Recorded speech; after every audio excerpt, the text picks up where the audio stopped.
नमस्ते, सभी का स्वागत है इस खास कार्यक्रम में एडिमा जागरूकता के लिए। एडिमा एक ऐसी स्थिति है जो दुनिया भर में लाखों लोगों को प्रभावित करती है। फिर भी आम लोगों में इस स्थिति के बारे में जागरूकता और समझ अक्सर कम होती है। एडिमा के प्रति जागरूकता बढ़ाने के लिए association of physician of India ने हर साल 25 सितंबर को राष्ट्रीय एडिमा दिवस घोषित किया है। आज हमारे साथ है एक विशेषज्ञ पैनल जो एडिमा के महत्व, समय पर स्क्रीनिंग की जरूरत और इसके पीछे छुपी स्वास्थ्य समस्याओं का पता लगाने के बारे में अपने विचार साझा करेंगे। डॉक्टर कुंवर अभिषेक आर्य, डीएम कार्डियोलॉजिस्ट, पारस hospital, HEC, Dhruva, Ranchi. Doctor कुंवर अभिषेक आर्य, हृदय की बिगड़ती हालत वाले मरीजों में एडिमा कैसे बनता है और इसके लिए कौन से आधुनिक इलाज मौजूद है? मेरा नाम डॉक्टर कुंवर इफ्तिकार है। मैं अपनी क्लिनिक सिटी क्लिनिक से बात कर रहा हूँ, जो कि रिम्स मेडिकल चौक बरियातू में है। मैं एक कार्डियोलॉजिस्ट हूँ और मैं कार्डियोलॉजी का नेशनल टॉपर भी हूँ। देखिए, हार्ट फेलियर इसमें शब्द है फेलियर। हार्ट का फेलियर होना यानी कि हार्ट का मेन काम क्या है? ब्लड को पंप करना, खून को शरीर के बाकी हिस्सों में सफिशिएंट अमाउंट में पहुंचाना। फेलियर कहने का मतलब है कि हार्ट अपना काम पूरी तरह से नहीं कर पा रहा है।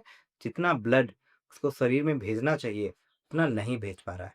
ये दो कारणों के कारण हो सकता है। या तो हार्ट में ब्लड कम आ रहा है, जिसको हम डायस्टोलिक हार्ट फेलियर कहते हैं, या फिर हार्ट से ब्लड कम बाहर जा रहा है, जिसको हम सिस्टोलिक हार्ट फेलियर कहते हैं। इन दोनों अवस्था में शरीर में ब्लड कम जाता है। तब हम बात करते हैं हार्ट फेलियर के दूसरे तरीके कारण के बारे में, जो इडिमा को एक्सप्लेन करता है। इसमें एक हम बात करते हैं सबसे पहले लेफ्ट हार्ट फेलियर के बारे में। लेफ्ट हार्ट फेलियर में क्या होगा? लेफ्ट हार्ट में ब्लड या तो आएगा नहीं, या तो पंप कम होगा, तो उससे क्या होगा? बैक फ्लो होगा। तो सबसे पहले कहाँ जाएगा? लेफ्ट हार्ट के बाद लंग में, तो उससे पल्मोनरी इडिमा होगा। पल्मोनरी इडिमा यानी कि छाती में पानी भरेगा। उससे क्या होता है? लोगों को सांस लेने में दिक्कत होती है। शुरुआत में क्या होगा? पहले वो जब लेटेंगे तब सांस लेने में दिक्कत होगा, बैठेंगे तो ठीक रहेंगे। इस कंडीशन को हम लोग ऑर्थोप्निया कहते हैं। फिर धीरे धीरे वो लंग से राइट हार्ट में जाएगा, राइट हार्ट फेलियर कराएगा, और फिर राइट हार्ट फेलियर के बाद शरीर के बाकी हिस्सों में जाएगा और इडिमा कराएगा। एक तो ये हो गया। दूसरा, किसी को सीधा राइट हार्ट फेलियर अगर हो जाता है, तो राइट हार्ट फेलियर होगा तो सीधे ही शरीर के पिछले हिस्सों में आईवीसी वगैरह में जाएगा और इडिमा करवाएगा, क्योंकि एक्सेस ब्लड शरीर में बाहर नहीं जा पा रहा है, हार्ट ब्लड पंप नहीं कर रहा है, तो पीछे जमा हो रहा है, उसको इडिमा करेगा। एक और जो दूसरा कारण है इडिमा होने का, जो ज़्यादा इंपॉर्टेंट है, वो है वो है रेगुलेशन से, कि कैसे हार्ट और किडनी आपस में काम करके रेगुलेट करते हैं और ये कितना ज़रूरी है, इसको हम समझने की कोशिश करते हैं, जिसके कारण इडिमा होता है। हार्ट जब ब्लड कम पंप करेगा, चाहे कारण जो भी हो, तो किडनी महसूस करेगा कि हमें कम ब्लड आ रहा है, तो किडनी क्या करेगा? ब्लड को रिटेन करना चाहेगा, जिससे वाटर रिटेंशन होगा और साथ ही साथ सोडियम भी रिटेंशन होगा। तो जब सोडियम और वाटर का रिटेंशन होगा, बॉडी अपने पास रखेगा, एक्युमुलेट करेगा, बाहर नहीं निकालेगा। किडनी ये समझते हुए कि मेरे पास उसकी सप्लाई कम है, तो उसको बचाएगा। तो वो क्या होगा? वापस ब्लड में जाएगा, शरीर में ही रह जाएगा और शरीर में इडिमा कराएगा। शुरुआत में यूजुअली हार्ट फेलियर का इडिमा पैरों से शुरू होता है, पैरों में, फीट्स में, एंकल्स में होता है, फिर वो शरीर के बाकी हिस्सों में, पेट में, और धीरे धीरे बाकी जगह बढ़ जाता है। तो इलाज इलाज कैसे करें इसका? जैसा कि कारण है, कारण को ही खत्म करना होगा। हो क्या रहा है? सोडियम और वाटर, पानी और नमक की एक्युमुलेशन हो रहा है, शरीर में जमा हो रहा है। तो सबसे पहले इसका इनटेक कम कम कम करना होगा।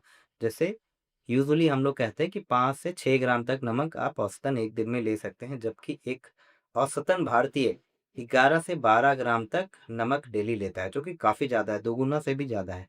तो नमक का इंटेक कम करना होगा, पानी का इंटेक कम करना होगा। मौसम के हिसाब से थोड़ा सा आधा लीटर आगे पीछे होता है, पर यूजुअली 1.5 लीटर के आसपास हम लोग कहते हैं आ, पानी लेने के लिए एक हार्ट फेलियर वाले मरीज को। और जब इससे भी काम नहीं बनेगा, तब क्या करेंगे? एक्सेस यूरिन करवाना होगा, शरीर से पानी निकलवाना होगा, और उसका तरीका है थ्रू यूरिन। तो उस केस में हम लोग कुछ दवाई है जिसको वाटर पिल्स भी कहते हैं, जिससे यूरिन ज़्यादा होता है, वो मरीज को देते हैं, और फिर उनका इडिमा कम होता है और हार्ट फेलियर की तकलीफ से उन्हें आराम होता है। डॉक्टर, क्रोनिक किडनी डिजीज में मरीजों में एडिमा और किडनी की बिगड़ती हालत के बीच क्या संबंध होता है? किडनी खराब हो रहा है। किडनी का मेन काम क्या है? शरीर से पानी को निकालना, टॉक्सिन्स जो शरीर में बन रहे हैं यूरिया के फॉर्म में, या और बाकी चीज़ों के फॉर्म में उसको यूरिन के थ्रू निकालना। अब यूरिन के थ्रू जब निकलता है तो टॉक्सिन के साथ-साथ सोडियम और अन्य इलेक्ट्रोलाइट्स भी निकलते हैं। एक काम ये महत्वपूर्ण काम है। इसके अलावा भी बहुत सारा किडनी का महत्वपूर्ण काम है, जैसे खून को मेंटेन रखना, ब्लड प्रेशर को मेंटेन रखना और सारे। तो जब किडनी फेल हो रहा है, किडनी की स्थिति बिगड़ रही है, जो यूजुअली हम लोग क्रिएटिनिन से मेज़र करते हैं। क्रिएटिनिन बढ़ रहा है, यूरिया बढ़ रहा है। तो जब किडनी फेल हो रहा है, तो उसका जो एक मुख्य काम है शरीर से एक्सेस टॉक्सिन को यूरिन के थ्रू निकालना। यूरिन क्या एक पानी है, एक तरह से पानी है, तरल पदार्थ है।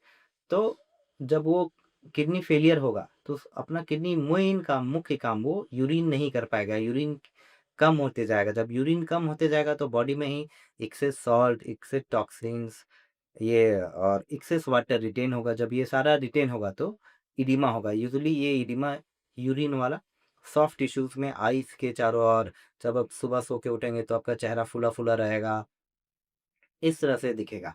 दूसरा एक क्या होता है, किडनी का काम मेटाबॉलिज्म में है। तो जब किडनी खराब होती है तो काफ़ी प्रोटीन का भी लॉस होता है, जिसको हम लोग प्रोटीनूरिया कहते हैं। बहुत बार लोग जब बोलते हैं कि पेशाब में बहुत झाग आ रहा है कह के, जब प्रोटीन लॉस होगा तो ब्लड का एक प्रेशर होता है जिसको ऑन्कोटिक प्रेशर कहते हैं, जो प्रोटीन के कारण होता है, जो कम हो जाएगा। जब प्रोटीन लॉस होगा तो ऑन्कोटिक प्रेशर कम होगा, तो जो ब्लड है, जो पानी है ब्लड में, वो ब्लड को छोड़ के, मेन स्ट्रीम को छोड़ के सॉफ्ट टिश्यू में चला जाएगा, जिसके कारण फिर से इडिमा होगा। तो किडनी वाटर लॉस कम हो जाता है और सोडियम का रिटेंशन हो जाता है। प्रोटीन जो है वो किडनी लॉस करने लगता है एक्सेस, जिसको हम नेफ्रोटिक सिंड्रोम भी कहते हैं। तो ये सारे कारणों के बस बिगड़ते किडनी फंक्शन के साथ शरीर में सूजन आने लगती है, जिसको हम इडिमा कह रहे हैं। हमारे विशेषज्ञों का धन्यवाद जिन्होंने एडिमा पर अपने बहुमूल्य विचार साझा किए। आज हमने जाना कि एडिमा कई स्वास्थ्य समस्याओं का संकेत हो सकता है और इसे कभी नजरअंदाज नहीं करना चाहिए। नियमित स्क्रीनिंग और समय पर इलाज कठिनाइयों को रोकने के लिए महत्वपूर्ण है। यदि आप या आपका कोई प्रियजन एडिमा के लक्षण महसूस कर रहे हैं तो तुरंत डॉक्टर से संपर्क करें। स्वस्थ रहें और चलिए मिलकर स्टॉप द एडिमा मार्च का समर्थन करें। धन्यवाद।